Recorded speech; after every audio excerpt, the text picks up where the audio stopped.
ये चैनल केवल मनोरंजन के लिए है। हम किसी भी तरह के अंधश्रद्धा को बढ़ावा नहीं देते। अनिश एक सरकारी मुलाजिम था। बड़ी ही जद्दोजहद करने के बाद रेलवे डिपार्टमेंट में उसकी नौकरी लगी थी। लेकिन अनिश को अपनी नौकरी लगने की जितनी खुशी थी, उसका उतना ही खौफ भी उसकी आंखों में था, क्योंकि उसकी नौकरी किसी सामान्य रेलवे स्टेशन पर नहीं, बल्कि भारत के सबसे खतरनाक रेलवे स्टेशन पर लगी थी, जो सालों से अपने भूतिया किस्सों के लिए मशहूर था, जिसका नाम था बेगुन कोडार। बेगुन कोडार का ये रेलवे स्टेशन इतना ज्यादा खतरनाक था कि बीते कई सालों में यहाँ जिसकी भी नौकरी लगी, वो कुछ दिनों में उसकी मौत का कारण बनकर रह गई। अनिश ने बचपन से ही उस रेलवे स्टेशन के भूतिया किस्से अपनी दादी नानी से सुने थे, लेकिन जब आज उसकी नौकरी उसी रेलवे स्टेशन पर लग गई थी, तो वो चाहकर भी वहां से अपनी नौकरी को छोड़ नहीं सकता था, क्योंकि उसके घर के हालात ही कुछ ऐसे थे कि एक तरफ कुआं तो दूसरी तरफ खाई थी। अनिश, आज से तुम्हारा ड्यूटी का शेड्यूल थोड़ा चेंज हो गया है। तुम्हारी शिफ्ट अब रात की हो गई है, तो रात को तुम्हें अकेले पूरे प्लेटफॉर्म का ध्यान रखना है। क्या रात को? लेकिन सर, मेरी ज्वाइनिंग टाइम पर तो मेरी डे शिफ्ट की ड्यूटी थी, तो अचानक ये चेंज क्यों हो गई? मैं रात के समय इस रेलवे स्टेशन पर अकेले नहीं रह सकता। आप तो जानते हो ना इस रेलवे स्टेशन के बारे में, ये कितना खतरनाक है। देखो अनीश, ये तुम्हारी जॉब है, तुम्हें कभी भी डे शिफ्ट और कभी भी नाइट शिफ्ट करनी पड़ सकती है। और रही बात इस रेलवे स्टेशन की, तो अब पूरी लाइफ तुम्हें यही जॉब करनी है, तो इसकी आदत तो डालनी ही पड़ेगी। बस अपनी सेफ्टी के लिए तुम इतना कर सकते हो कि रात से लेकर सूरज उगने तक अपने कैबिन से बाहर मत निकलना। लेकिन सर, देखो अनीश, तुम चाहे कितनी भी लेकिन वेकिन करो, लेकिन मैं इसमें तुम्हारी कोई हेल्प नहीं कर सकता। यह हाई अथॉरिटी का डिसीजन है। वैसे भी रात के समय इस प्लेटफॉर्म पर कोई उतरना तो छोड़ो, ट्रेन की खिड़की खोलने की भी हिम्मत नहीं करता, तो डोंट वरी, तुम्हें अपने कैबिन से बाहर निकलने की जरूरत ही नहीं पड़ेगी। उस समय अरुण सर तो मुझे ये बात कहकर चले गए, लेकिन बचपन से मैंने उस रेलवे स्टेशन के बारे में जो किस्से सुने थे, उन्हें याद करके वहां रात को अकेले रुककर ड्यूटी करने की मेरी हिम्मत ही नहीं हो रही थी। पर मैं मरता क्या ना करता। वो कहते हैं ना कि मजबूरी इंसान से कुछ भी करवाती है। बस मेरी पैसों की मजबूरी ने मुझे ना चाहते हुए भी ऐसी जगह नौकरी करने को मजबूर कर दिया। शाम के 7 बज चुके थे।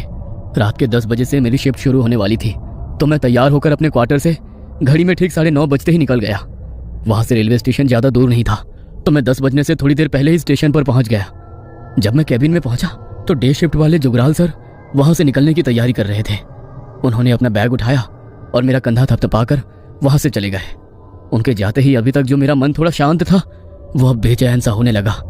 मेरे मन में एक अजीब सी बेचैनी हो रही थी, लेकिन मैंने खुद का ध्यान भटकाने के लिए अपने फोन में गाने चलाकर फोन को सामने वाली टेबल पर रख दिया। अपनी आंखें बंद करके कुर्सी पर सर रखकर लेट गया। तभी मुझे ऐसा लगा कि कोई है जो एक बड़ी ही अजीब सी आवाज में मेरा नाम पुकार रहा है, अनीश, अनीश। जैसे ही मेरे कानों में वो आवाज पड़ी, तो अचानक मैंने अपनी आंखें खोली। नजर घुमाकर पूरे केबिन में इधर उधर देखा तो कोई भी नहीं था, ना ही पूरे केबिन में किसी तरह की कोई हलचल हो रही थी। ये देखकर मैं थोड़ा रिलैक्स हो गया। फोन में कोई बोरिंग सा गाना चल पड़ा, जो मैंने अपनी जिंदगी में आज से पहले कभी सुना नहीं। उस गाने की भाषा और आवाज भी कुछ अजीब थी। अचानक वो आवाज अपने आप बहुत तेज होने लगी। उसे सुनकर ऐसा लगा कि मानो मेरे कान के पर्दे फट जाएंगे। मैंने गाना बंद करने के लिए जैसे ही हाथ में अपना फोन उठाया, तो मेरे फोन की पूरी स्क्रीन बिल्कुल ब्लैक हो गई। मैंने पावर बटन से फोन को स्विच ऑफ करने की कोशिश की, लेकिन मेरा फोन अचानक ऐसा हो गया कि मैं उसे ऑफ ही नहीं कर पाया। उस आवाज से परेशान होकर मैंने अपने कानों को अपने दोनों हाथों से भींच लिया। तभी अचानक सब कुछ एकदम शांत हो गया। मैंने जैसे ही अपनी आंखें खोली, तो मुझे ऐसा लगा कि मेरे केबिन के दरवाजे को मानो जैसे कोई बहुत जोर से खटखटा रहा हो। लेकिन इतनी रात को पूरे प्लेटफॉर्म पर मेरे अलावा तो कोई और था ही नहीं। तो फिर आखिर मेरे केबिन का दरवाजा कौन खटखटा रहा है? ये सोचकर मेरे पसीने छूट गए। लेकिन फिर भी मैंने हिम्मत करते हुए पूछा, कौन है? कौन है बाहर? मेरी मदद करो साहब, दरवाजा खोलो, वरना वो लोग मुझे मार डालेंगे। बचा लो मुझे। अरे, ये तो किसी लड़की की आवाज है। लेकिन इतनी रात को कोई लड़की यहाँ पर क्या कर रही है? नहीं, ये सब छलावा है। मैं दरवाजा नहीं खोलूंगा। ये सोचकर मैंने दरवाजा नहीं खोला और चुपचाप अपनी कुर्सी पर ही बैठा रहा। तभी वो लड़की मेरे केबिन का दरवाजा और जोर जोर से खटखटाते हुए मदद की गुहार लगाने लगी। प्लीज मुझे बचा लो, वो मार डालेंगे मुझे, खोल दो दरवाजा। उसकी इतनी तेज रोने की आवाज सुनकर मुझे ऐसा लगा कि सचमुच कोई लड़की मुसीबत में है। इसलिए उसकी मदद करने के लिए मैंने अपने केबिन का दरवाजा खोल दिया। दरवाजा खोलते ही सामने देखा तो मेरे सामने दूध के जैसी सफेद इतनी खूबसूरत लड़की, मानो कोई अप्सरा उतरकर मेरे सामने आ गई हो। उसे देखते ही मैं उसकी खूबसूरती का कायल हो गया। मेरे दिल दिमाग पर जैसे उसकी खूबसूरती का सम्मोहन छा गया। वो मुझसे रोते हुए क्या कह रही थी मैं ये समझने की सुध भी खो बैठा। तभी उसने अचानक अपने हाथों से मुझे पीछे करते हुए मेरे केबिन के अंदर आकर दरवाजे को बंद कर लिया। प्लीज आज रात मुझे यहाँ छुपा लो, सुबह होते ही मैं यहाँ से चली जाऊंगी। ठीक है, लेकिन आखिर तुम इतनी डरी हुई क्यों हो? क्या हुआ है? देखो, अगर तुम्हें कोई मदद चाहिए तो मैं पुलिस को इन्फॉर्म कर सकता हूँ। नहीं प्लीज, तुम किसी को मत बुलाना। मैं आज रात गोपाल के साथ भागने वाली थी।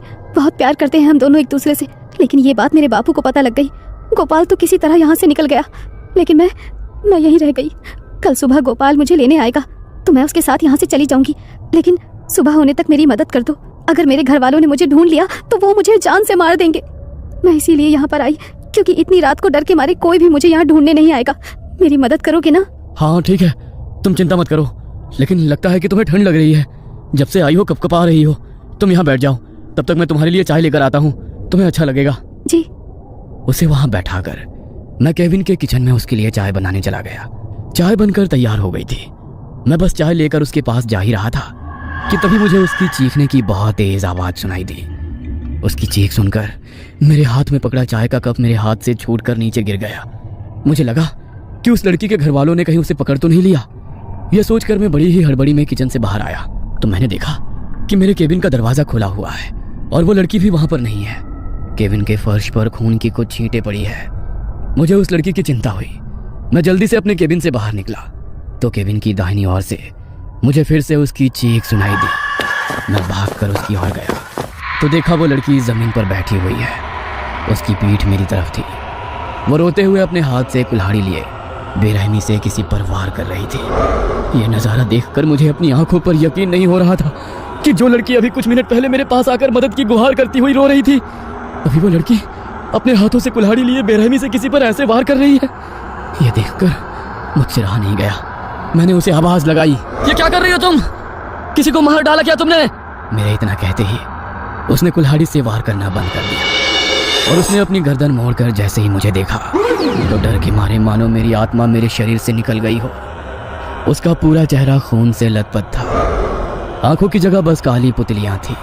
चेहरा बुरी तरह से कटा फटा हुआ था। उसने मेरी ओर देखकर बड़े ही भयानक तरीके से मुस्कुराया तो उसके लंबे काले दांत देखकर मुझे ऐसा लगा कि घिन के मारे मुझे उल्टी हो जाएगी। वो अपने सामने पड़ी लाश के मांस को अपने हाथों से पकड़कर खा रही थी।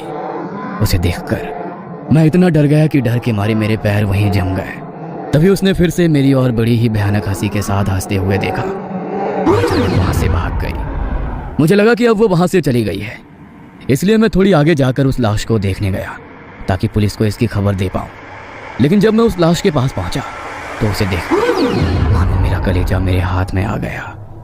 वो नजारा देखकर मैं इतना डर गया कि डर के मारे मैं वहीं पर बेहोश होकर गिर पड़ा।